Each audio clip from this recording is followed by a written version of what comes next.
This week on the show, we're going to talk over the noise that's happening outside, catch up on what's been happening over the last handful of days, including why I'm wearing this particular hat, and also a shout out to Mama Pruitt. Yeah, stay tuned.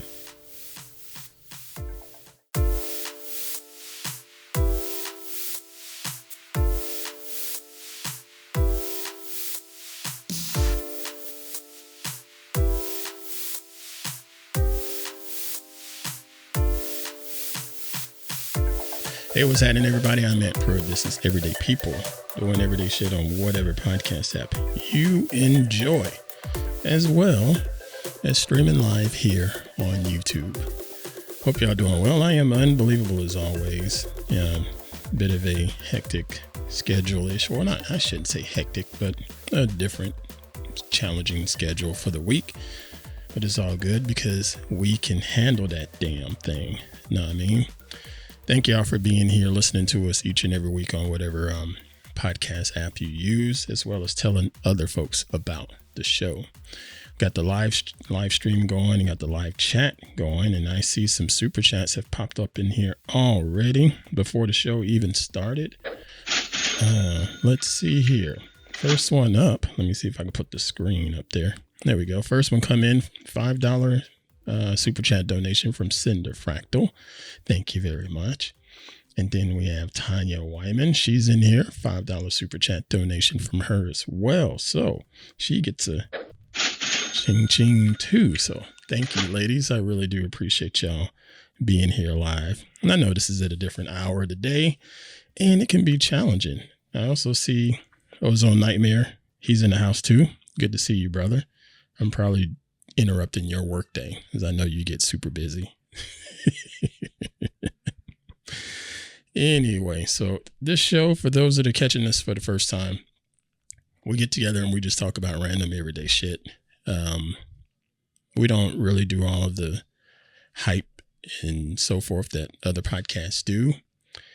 We share a little bit of background on our day-to-day lives, in particular as full-time freelancers. You know, because that can be challenging, especially if you're someone that actually tries to go out and get what they call a regular job, and it never seems to work out. So there's that. Normally I have Queen Pruitt over here on the other mic, but she's not in here today.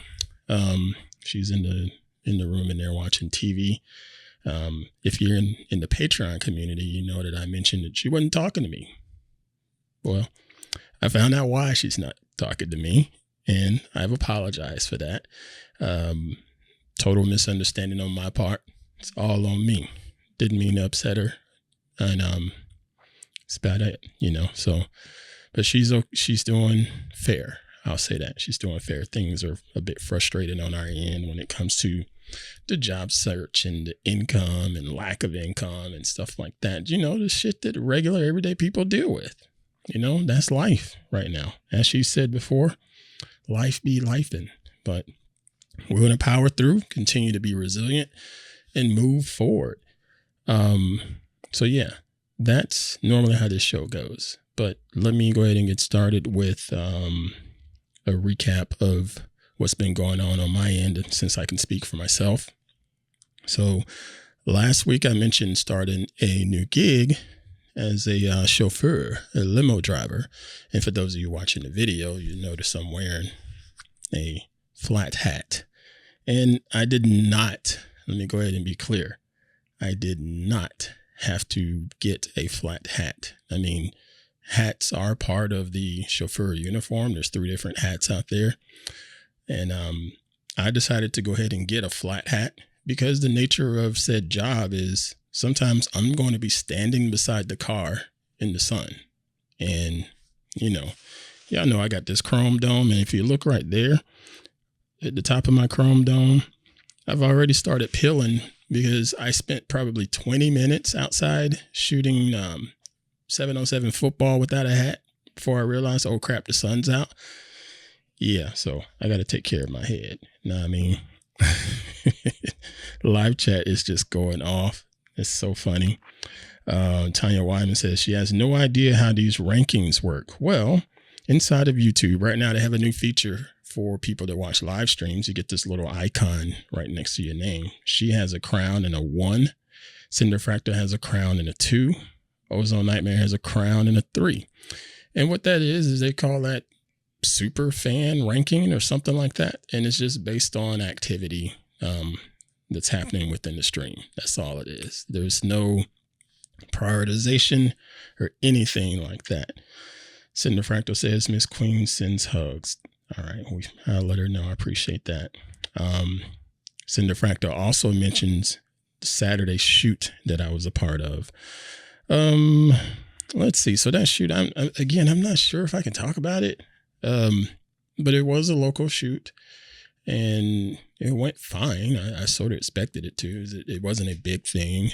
And when I got there, it ended up going a lot better than I expected.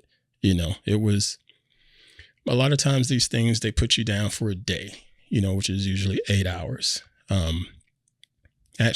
Which is usually 10 hours. And every now and then you get stuck with an 8-hour day or you get stuck with a 12-hour day. That's how it goes most of the time. So I already had in my head it was an 8-hour day just based on the specs. Okay. I didn't expect this to be a 10-hour or 12-hour day.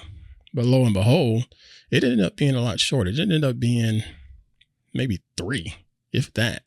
I stayed around a little bit longer just because, but it ended up being maybe 3 hours. Just boom, boom, frame it up, snap, frame it up, snap. You're on to the next shot, frame it up, snap. It was great. I appreciate the photographers and videographers working with me and allowing me to pad my resume, but beyond that, I can't say just yet. I'm not sure if I can say. So I'll just leave it at that. But it went well. Not a lot of money on that one or anything like that. I didn't expect a lot. So it was great. And I'm grateful. So that was done. But anyway, as I was talking about the hat and the chauffeur thing. So I started the training last week or whatever. And all of that stuff was just in-class training. Okay. And then Sunday, I had to do a ride along. And the ride along I did a ride along Friday too. A ride along Friday with my boss. And then Sunday was a ride along with another chauffeur. Okay. So the ride along Friday was great. I mean, we got to see the ins and outs of the airports that we'll deal with here. We'll deal with all of the Sonoma County and Marin County airports. We'll deal with Oakland. We'll deal with San Francisco. We'll deal with Santa Rosa. We'll deal with Napa and everything in between if there's something out there. The San Francisco one, that was a little bit more technical than I expected. So I told him, I asked him when it's time to do my other ride along, I'd hope to have a San Francisco airport run on there so I can see one more time what it's like to go through all of the ins and outs of it before you just release me into the wild by myself. Other than that, I think I'm ready to roll. Because everything else seemed pretty straightforward.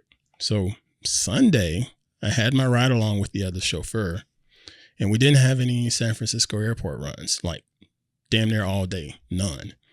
But I did end up in Sacramento, and the procedures there were pretty straightforward. It's really hard to screw it up. Just have to have half a brain and pay attention to what you're doing and use some common sense because you're dealing with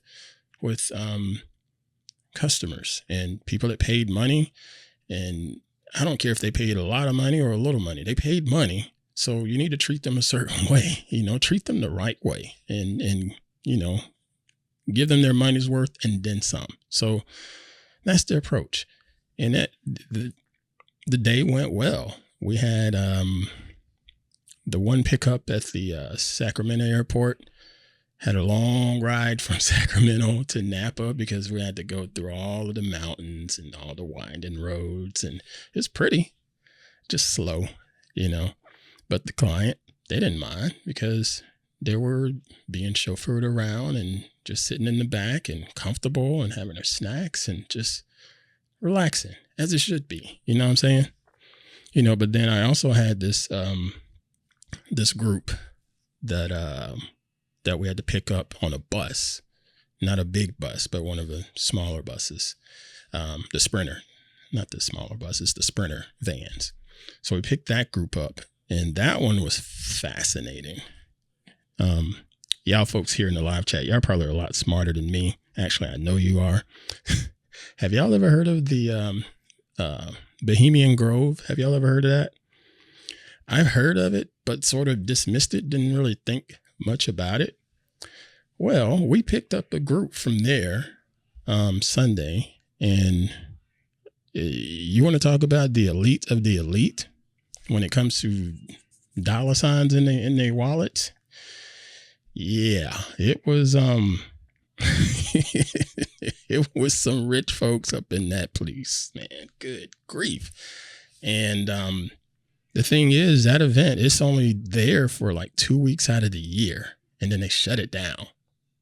That's how much money was being spent there. This business is only running for, couple, I think it's like 2 weeks. Let me see if I can pull it up on my screen here. So let's see. Yeah. Because I tried to research it a little more online, but it wasn't much that I could find. Even their website wasn't even coming up. But I found this Encyclopedia Britannica article, the Bohemian Club.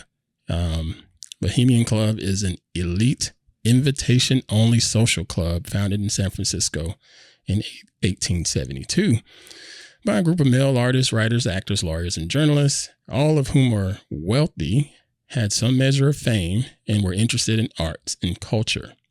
Okay. And it has a notable list of Charles Schwab, Reagan, Nixon, Henry Kissinger, Mark Twain, Clint Eastwood. I mean, it's a who's invite only list, if you will. And again, it's elite. I mean, elite people in there. And it says here on the site of the club's Sonoma retreat covers about 2,700 acres and includes a small lake, commissary, artist studio, infirmary, and a firehouse. The 16-day, quote, encampment involves, among other things, concerts, theater, informal lectures, parties, and casual networking and government policy review, all out of the public eye. So yeah, that's another thing. This thing is, it's so freaking secluded. I don't know. There we go. It's so freaking secluded. And it's out in the middle of nowhere, in the middle of a ton of redwood trees, just in the middle of a redwood forest, not too far from where I am now. Beautiful. And I remember getting there and seeing all of these tons and tons of dudes, mostly white dudes. I don't think I saw one black or brown person at all, but just tons of them. And then you see all of these guitars and instruments and, people carrying their stuff. And yeah, you really get a sense of, okay, this is a white glove event. So pick that crew up.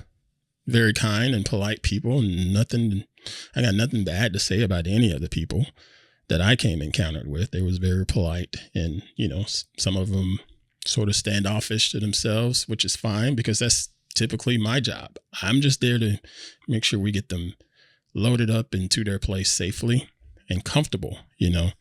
I'm not there to do a bunch of, rubbing elbows, if you will. That's not how a chauffeur is supposed to perform.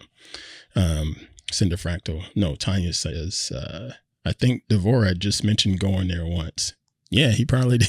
He probably did, because he's in an elite group, and granted, he's earned it, So yeah, he probably did.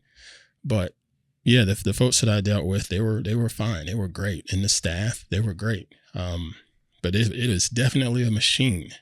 The security was top notch. You ain't getting in there without somebody eyeballing you 20 times. You ain't getting out of there without somebody eyeballing you 20 times, so it's very cool.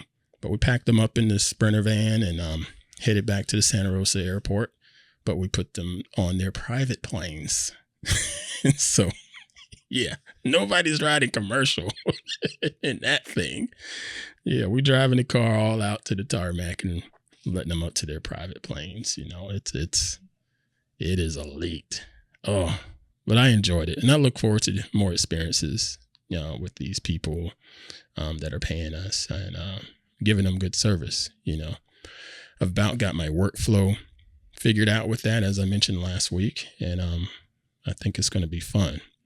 So right now, my workflow is I pretty much get up in the mornings, 6-ish or whatever, and I get up and as soon as I can, I go hit the road and start driving for Lyft to see if I can catch the morning I need to go to work people, the morning I got a doctor's appointment people. So I'll do that for a couple hours. And I usually get out of here earliest 6:30, latest 7:30 in the morning. And then depending on the day, I tend to get back here at about 9:30, 10 a.m. And it seems to be okay. Sometimes I get a handful of rides. Sometimes I don't. I just go out and find somewhere neutral to park and I just wait for someone to hail a ride. And that's just how it goes, And that way it keeps me from just driving around in circles and burning gas, because it's stupid. Because then I take any of the revenues earned and just put it right in the gas tank. That's stupid. You need some profit on this thing. So I'll do that. And when I get back to the house, like I said, roughly 9:30, 10 o'clock in the morning, something like that, then I settle into my desk and check messages, check audition requests and things like that. I had at least 3 auditions yesterday, if not 4. Yeah. So I get in here and I try to burn through that stuff and knock them out. And then roughly around lunchtime, which is lunchtime for most people, it's like 11 or 12 o'clock, I try to exercise. So I'll go, like the last 2 days, I've been going over to the basketball court and just shooting basketball, just getting cardio. Haven't lifted weights this week. Didn't get to lift weights last week either because of the orientation stuff. So I really need to get back on track of that. But yeah, and I'm figuring out. So yeah, after I finish working out, I come back here and I shower and I get right back on the desk and work on, if it's doing clips for the show, other checking job boards and things like that, and checking the gig boards and answering emails, and I'll do this. I'll be sitting here until about 5 o'clock today. And then after that, I'll go out and check and see what the traffic flow is like for people that may need rides. And I'll go out and give some rides. I'm not terribly keen on being stuck in the stop and go traffic, rush hour traffic. But so far, it's been mostly, off the beaten path with people needing rides during rush hour. So I'm going to see how long that continues to go. And just keep trying this bit of a workflow. And this is just me. This isn't something that's ideal for most people, I'm sure, but I'm thinking this is going to work for me because it allows me to continue to pick up gigs if it's, someone wants me to be on set in 2 days, or I get an audition. I'm going to have less than 24 hours to submit that audition. This is going to allow me that freedom to do so, as well as be able to work on the weekends and doing all of those rides and things like that for the chauffeur, because the people that are coming in, they're coming in on the weekends. You get some people that are coming in for a week or what have you, but Sunday is going to be a freaking busy day because that's a typical travel day. Business travelers are going to wherever they need to go, be it to work or going back home, that kind of thing. So we want that traffic, and I want some of that traffic. So that's what we're going to do. Oh, I see a super chat is coming here. Whoa, hold on. Super chat. Got a $5 super chat from Ozone Nightmare. He says, I'm sure you have some fantastic stories from the chauffeur job, most of which you won't be able to repeat. Yeah, I got a hunch it's going to be a lot of that, just some of the stuff I overheard at that one retreat. It's just the level of conversations some people have, But yeah, I won't repeat everything. Actually, I won't repeat any of it unless someone tells me I got their consent or what have you. And there's more chatter in here. I see Tanya with the fire emojis. Cinderfractal says, highly structured. Tried to order a tea from your art link. I hope it went through. Oh, that was you, Cinderfractal? I did get a notification that someone ordered a t-shirt, and it was the ocean t-shirt. I did get a notification about that. It is a little about that. So actually, I'm going to pause for a quick break and then I'm going to address that because, yeah, I should talk about that. This is Everyday People Doing Everyday Shit. I am Ant Pruitt on these here mics. Y'all stay right there. I'm going to pause for a quick commercial break. We'll be right back after this. And we're back, Everyday People Doing Everyday Shit. Ant Pruitt on the mics, rolling solo this week. Thank you for being here, checking us out live each and every week, be it on YouTube, hitting the like, share, and subscribe button and all of that, or just on whatever podcast app you enjoy hitting the share button and download buttons there. Thank you so much. Before the break, Cinder Fractal mentioned ordering a t-shirt of a print of mine. And if you didn't know, I have a website where you can order prints, and I thought I've mentioned it in the past, but it is antpruitt.com/prints. That is the URL. Okay, so I'm going to do a screen share right there. It should show you my screen, I hope.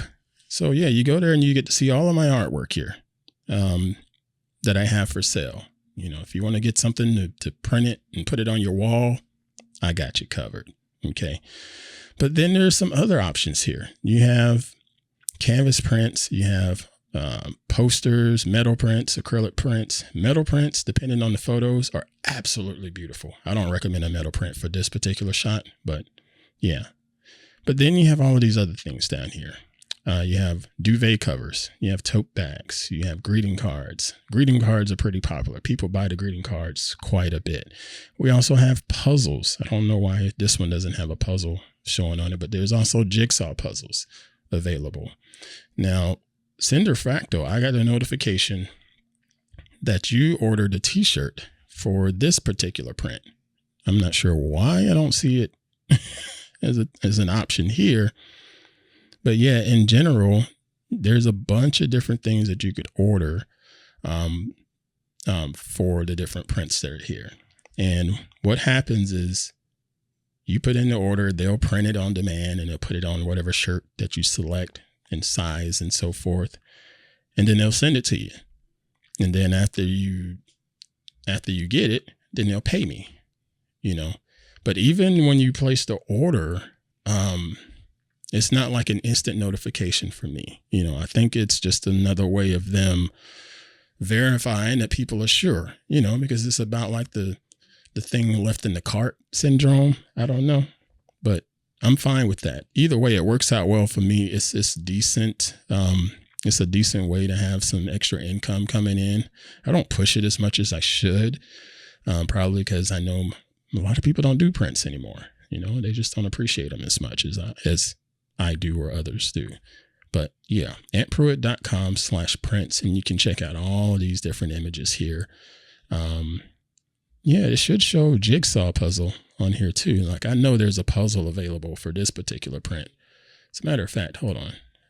I think I even just made a URL for it. So we'll say antpruitt.com/puzzles.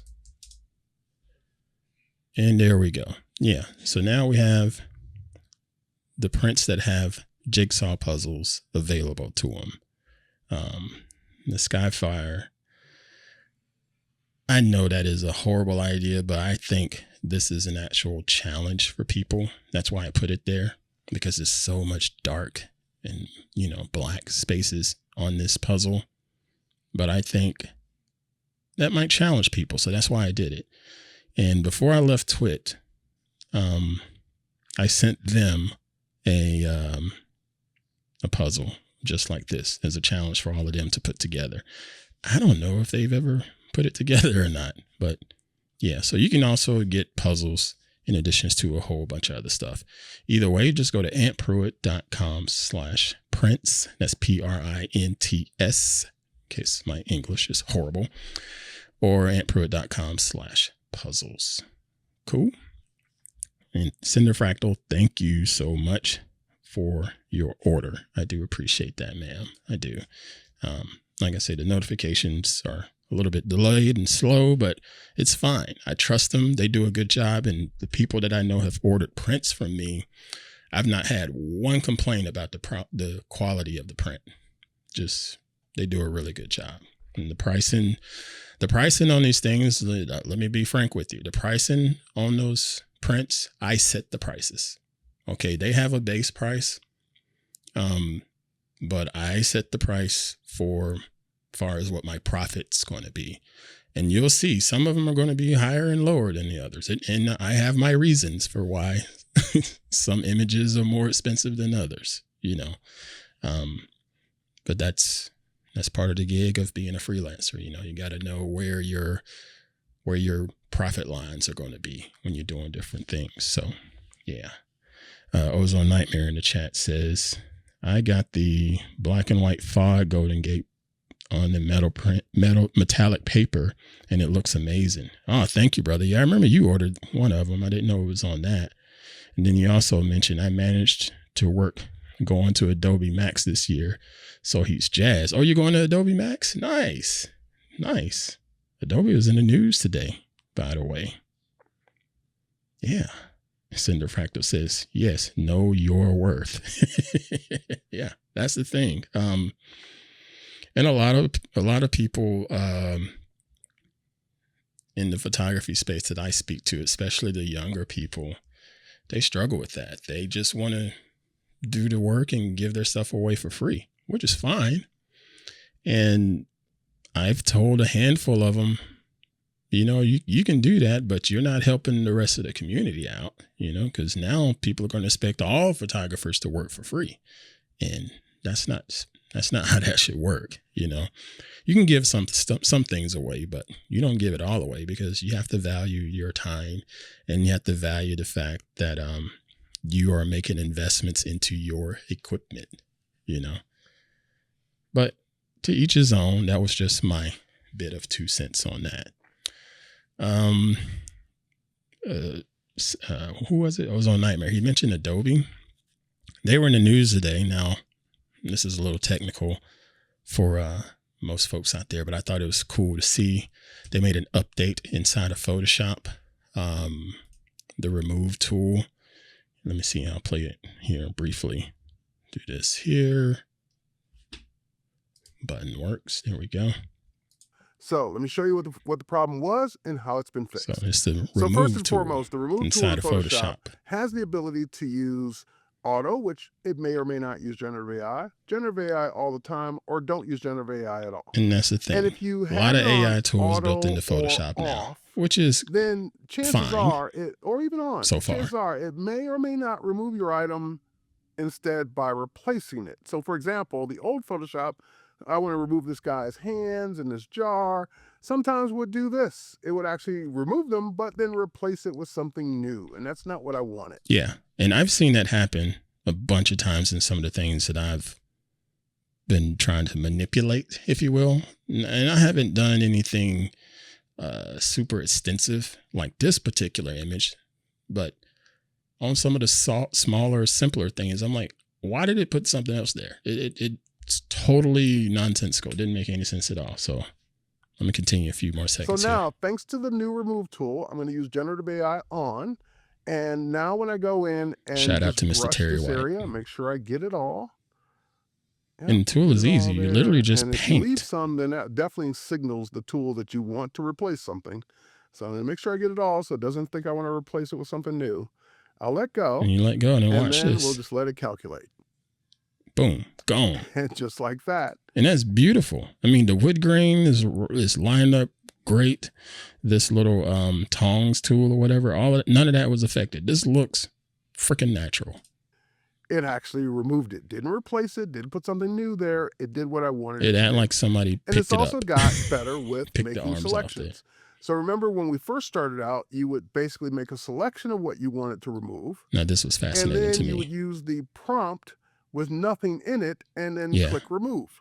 Now, instead of hitting generative fill or typing the word in remove or leaving it blank, there's actually a remove button right here that uses generative AI to do that. And this is not something you have to turn on or off.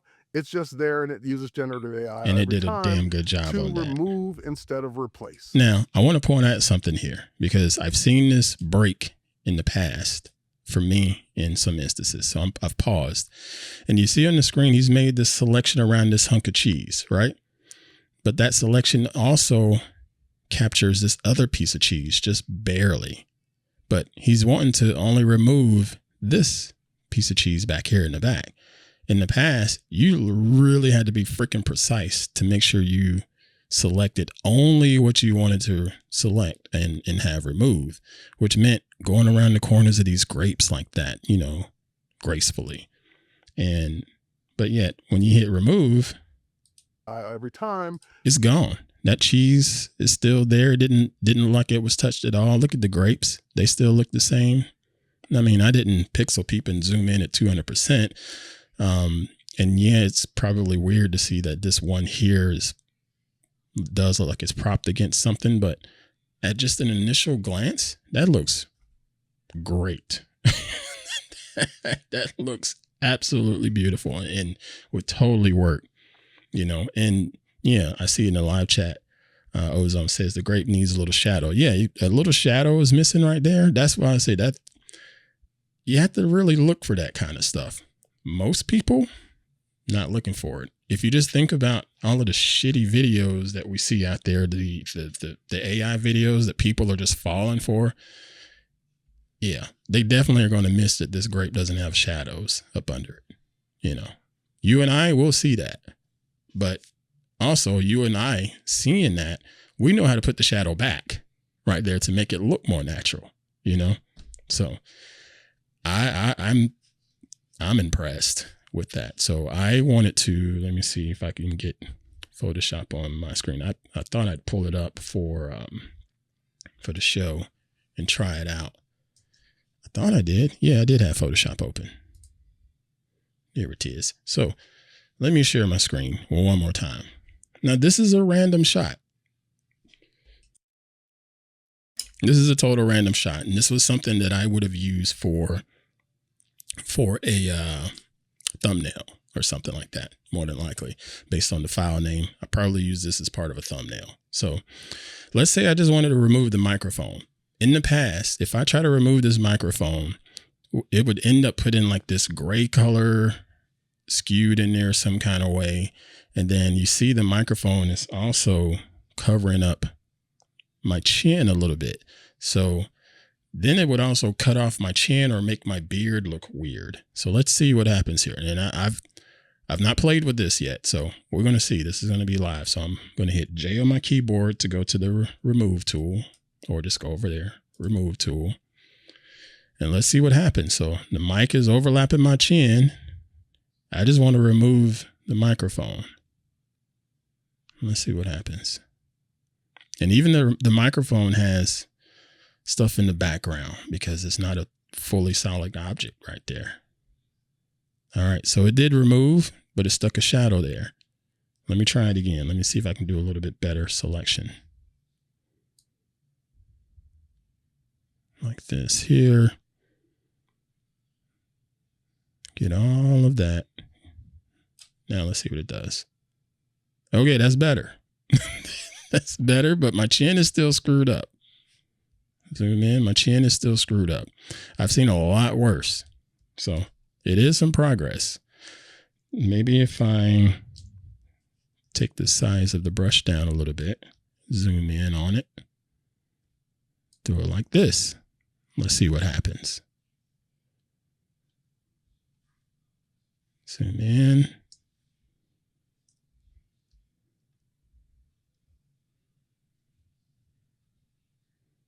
And survey says, oh, I didn't get all of it because I zoomed in too far. So it's going to be fun to play around with this. See if it's going to get any better in the future. Oh, I left a piece. Yeah, I left the piece. So I keep failing on that. But then he also said you could just circle it. So let me just circle it. Like that. I want to remove that. And there's the remove button. It's thinking. Oh, yeah, that's much better. That's much better. Now, granted, it gave me an extra cord for my headphones that I didn't ask for. But look at my shirt. My shirt is smoothed out. Even has my undershirt there in nice texture. My chin looks fine. It just gave me that extra cord for my headphones, but that's an easy tool to remove. So I can get rid of that like so. So yeah, shout out Adobe to making an improvement on that. That's definitely better than what I had been experiencing. Way better, as a matter of fact. So yeah, very, very, very nice. It's pretty close to getting it all wiped out there. So that's something that I'll definitely use in the future.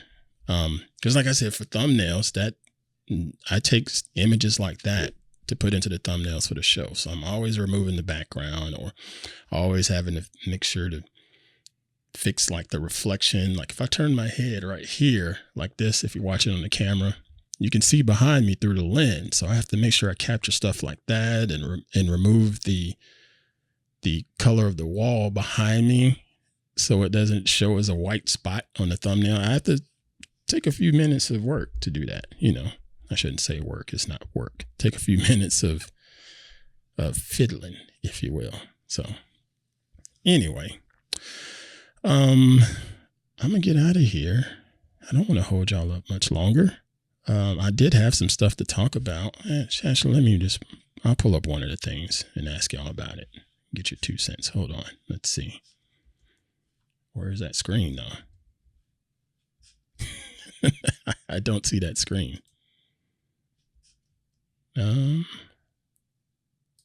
it's right here. I had it covered up, idiot. Yeah, this one here. This is from goodnewsnetwork.org. Goodnewsnetwork.org. And the story is essentially, it's somewhat old news, but it's good news and new news. Telescope pop up on city sidewalks to engage passersby in free astronomy viewing worldwide. Basically, they were celebrating their 11th year from a volunteer-run group that just hit major milestone, completing 500 pop-ups that have brought 26,000 people closer to the night sky. It was founded in Ottawa, Ontario in 2014. And they call it Popscope, which is short for Pop-Up Telescope. Has expanded to include volunteers in cities across Canada and the U.S. and has hosted pop-ups in Ireland, Malawi, and India. I saw that they mentioned having these placed in certain areas of New York and so forth, but I thought this was really, really cool story. I'd never heard of it, even though they've been around for 5 years. I'd never heard of it, so don't be surprised that I've never heard of it, because I never hear of anything, apparently. But I saw this and was like, man, it's pretty cool to be able to have this opportunity for people to just be able to see things. There was a quote in here from a kid being able to see the rings of Saturn, and they was like, ooh, it looks just like the emoji, little stuff like that. And who knows how that affected that kid, that moment, how that moment affected that kid going forward. Will that kid be even more curious? Is that kid going to dig into planetary sciences and things like that? I don't know. And there's these other little kids down here at the bottom. I am 55 years old and I've never seen anything like this before. Thank you for coming. And then this one says, Saturn rings, they look like an emoji. Yeah. You made my night. The best thing that happened to me all day. The moon, it's like cheese. Yeah. So people are really pumped up about that. And when I saw this, I thought it was a good story, but it made me laugh to myself a little bit, I have to admit, because I used to have a telescope, believe it or not. And, Tanya Wyman, I know you watch This Week in Space, hosted by Mr. Rod Powell and Mr. Tarek Malik. And I used to work on that show and produce that show, take a lot of credit for their growth. I do. Yeah, I do. I'm kidding. I'm not.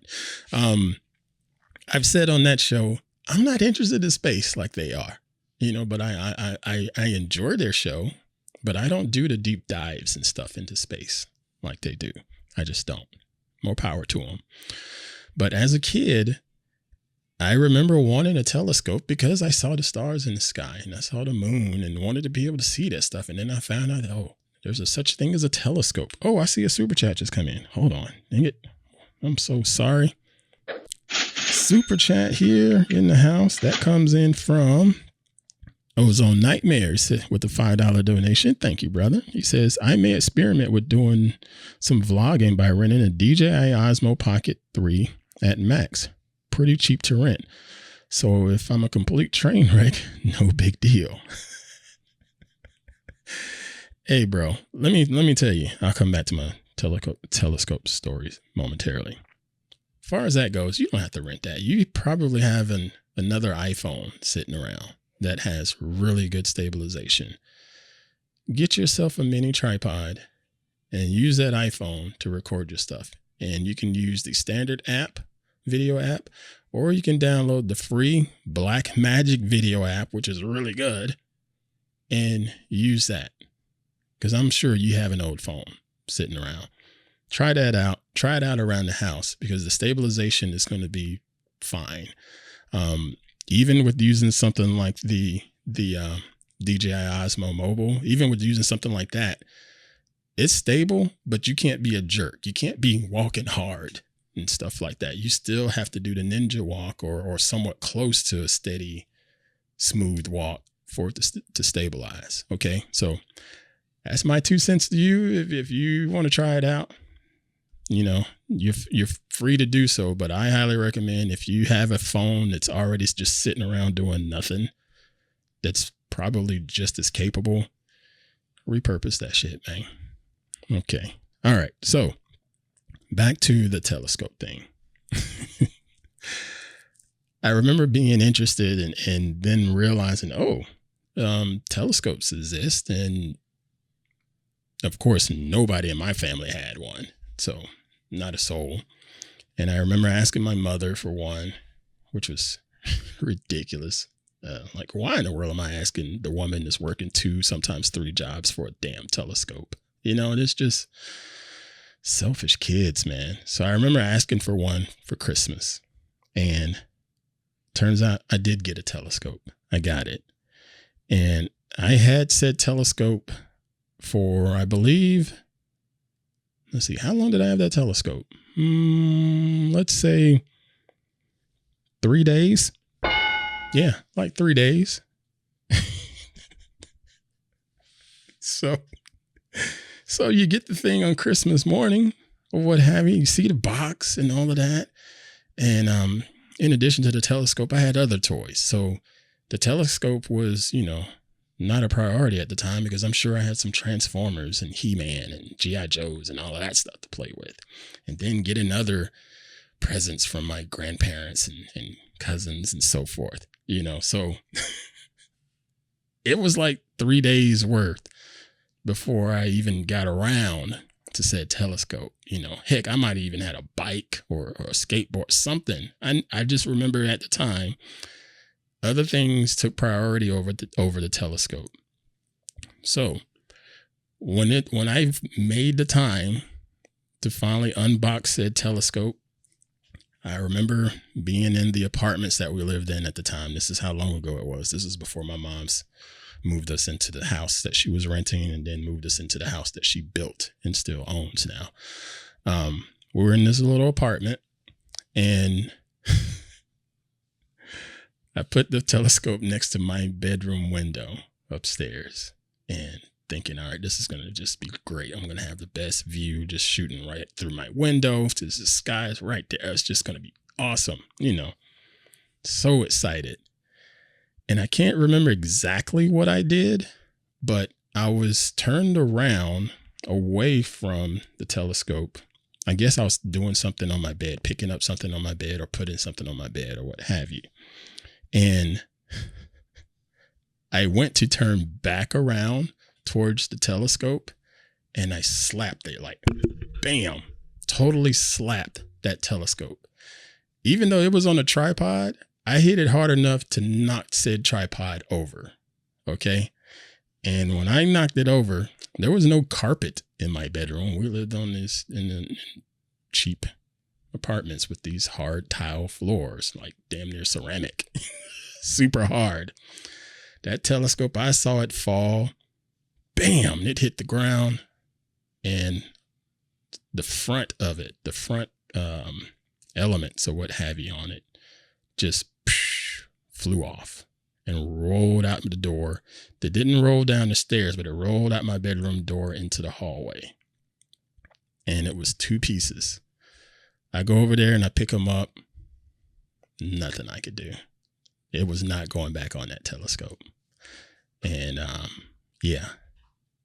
And the thing is, I looked through the telescope one time prior to that.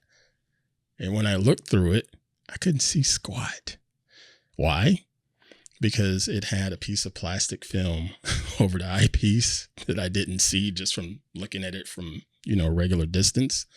It had a piece of plastic film, cellophane over the eyepiece, and a piece of cellophane over the end cap there. And I finally took that stuff off, and it's like, okay, great. I'm looking forward to trying it out tonight when it gets dark. Yeah, that never happened. So I have no idea the quality of that telescope. And of course I felt bad. And I'm sure my mom wasn't very happy about it, but I don't remember her giving me grief.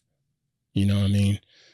Because, there were some times where my moms would fuss at me like, you idiot, this is just stupid, like some parents do. But I don't recall getting anything like that from her that particular time. So, yeah. I had a telescope for about 3 days, y'all. It's probably the shortest ownership ever.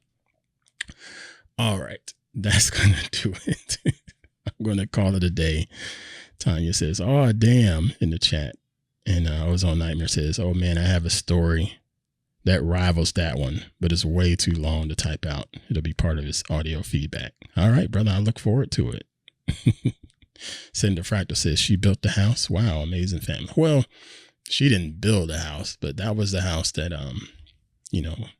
hired a builder and contractor, bought the land, and it was part of a upcoming, it's not necessarily a subdivision because it was out in the middle of nowhere. And her house was built, and our neighbor house was very similar to our house, but it wasn't the same. And yeah, I remember, damn near 40 years ago, I guess, I don't know, maybe 40, almost 40, maybe almost 30. I can't do the math. I remember the whole process, and gosh, I'm such a selfish, stupid child. Let me tell y'all this before we go. Oh my God. So I remember the process of my mom's getting this property and getting this house and the building process. I remember all of that vividly because she was, rightfully so, she was very proud of what she was accomplishing. As I've told y'all about the struggles that she had financially, but that woman is driven, and that woman is probably the smartest chick I know. So I think I may have been in the 7th grade at the oldest. So that's roughly 12 years old. And there was one day in the fall, or like late fall, early winter, she puts my sister and I in a car, and we head down these windy roads from town and through all of these trees and woods and so forth. And she stops, and it was just this wooded area there. And she's like, this is where we're going to live. And we're like, what? I remember being like, Mom, why? There's nothing out here. It's my friends, the other apartment kids, they're right there. They would be right there, right? But now there's trees here. There's nothing out here but a field and trees and, just the stupidest shit a kid can say. When your mom has busted her ass to do everything for you and your sibling, including, some days she wasn't eating. She's making sure we were fed. It wasn't enough. And she wouldn't eat. my dumb ass. So there was that. Sorry. There was that. And then another time, we went over there after the fact, after seeing the plot of land that was just a bunch of freaking trees. We go over there, the trees are cleared off. And you can see where there's a yard was being developed. And you're seeing the foundation and the framing and all of that, And then we go back another time.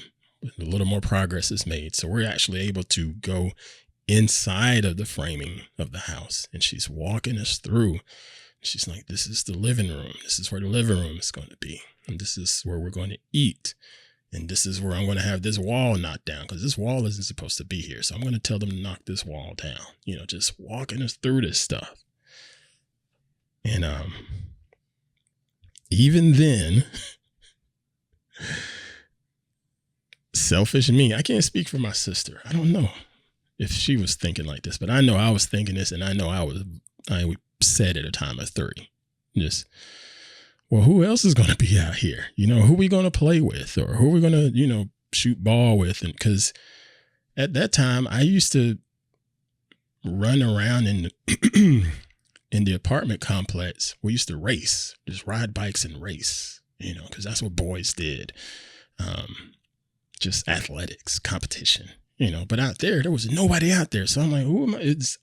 I barely have any kind of friends, and all I got now, I'm being taken away from those few that I got, Oh, and we worked through it, and I worked through it, and then finally was able to see the final product, and we moved out there. And yeah, it was rocky for me socially. And I remember the first Christmas there, and I got a bike, and riding my bike out there in the middle of nowhere just by myself. And I wasn't thrilled.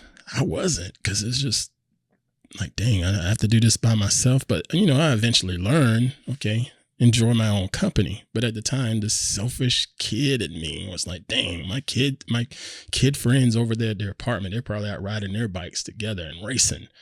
I got to race myself. that kind of thing, Oh, man.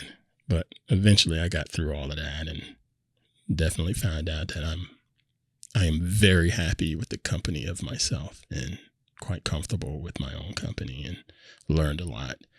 And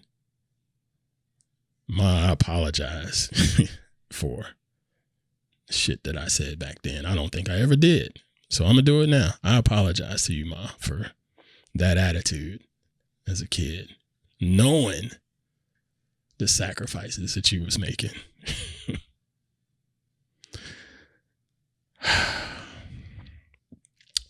All right. That's going to do it for this week's show. Thank you for joining. If you haven't joined the Patreon extended family, please consider it. You can join for free. Go to patreon.com/Ant Pruitt and sign up. You can sign up for free, or you can sign up for one of the paid tiers. Either way, I'm glad to have you in there. That's my social network of choice, other than my beloved friend Cindy, that she still messages me over on X and Twitter. I love you, Cindy. Don't change. Please don't change. But yeah, join patreon.com/Ant Pruitt and join the conversations there. Please continue to like, share, and subscribe to the show, and share the show out with everyone else. It does help. And I'll continue to keep you all updated on things happening around these here parts as best I can. Whoops, that's the wrong button. Sorry about that. I see a message in here. Says, thank you, Ant. Please give my best to Queen. I shall, Cinderfractor. I will. And Tanya says, big respect to Mama Pruitt. Yeah. Indeed. All right, everybody. Do something good for yourself. Do something good for someone else. Show yourself some grace, because you're going to screw up. I screwed up last week and pissed off Queen Pruitt. Now it's on me. I apologize. And when she's ready to be back in the same 4 feet of me, I welcome it. Do something good for someone else. Know that it's okay to love you some more. I'll see y'all later.